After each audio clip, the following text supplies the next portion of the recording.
నెల్లూరులో అనేక సినిమాలు షూటింగ్ జరుగుతున్నాయి, అనేక సినిమాలు రిలీజ్ అవుతున్నాయి. ఎన్నో సినిమాలకు కూడా థియేటర్లో సుమారు 5-6 రోజులు ఆడిన సినిమాలు ఉన్నాయి. నెల్లూరు ఒక హబ్బగా తయారవుతున్న ఈ రోజుల్లో మన నెల్లూరులో ఒక మంచి మెసేజ్ ఇవ్వాలని టైగర్ డెమో ఫిల్ము ఒకటి తీయడం జరిగింది.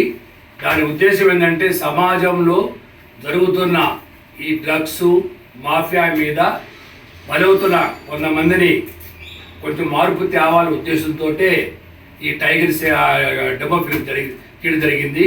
దాంట్లో ఉద్దేశం ఒక అమ్మాయి ఈ డ్రగ్స్ మీద అలవాటు పడే వాళ్ళని మార్చాల ఉద్దేశంతో కొంత మార్పు చేయటం, వాళ్ళందరినీ మార్పు తీసుకొచ్చి సమాజానికి ఒక మెసేజ్ ఇవ్వాలనే ఉద్దేశంతో అందరూ కలిసి మనకి ప్రొడ్యూసర్గా GS Narsaiah, director BN Rao garu, production NS creations, DOP Nagendra Bandi garu, editor Rasool garu, production monitoring Anjan Churukuru Anjan, అలాగే టైటిల్ వచ్చి టైగర్ని పెట్టారు.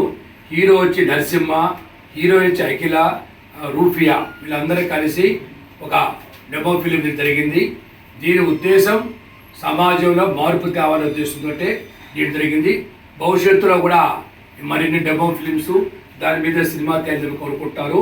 అనే డెమో ఫిలిం తీస్తున్నాడు, వారి అనుభవం మీద తీయటం, దానికి ప్రొడ్యూసర్గా వారు రావటం, ఇవన్నీ కూడా చేసి దీని భవిష్యత్తులో కూడా సినిమాగా కూడా రూపొందించాలని అందరూ నిర్ణయించున్నారు. కాబట్టి మీరందరూ కూడా వారు సొంత ఖర్చు తీసిన డెమో ఫిలింని ఒక మంచి మెసేజ్ కాబట్టి మీరందరూ కలిసి ఆశీర్వాదాలు కోరుకుంటూ అందరికీ ఆల్ ది బెస్ట్ చెప్తూ సెలవు తీసుకుంటాను.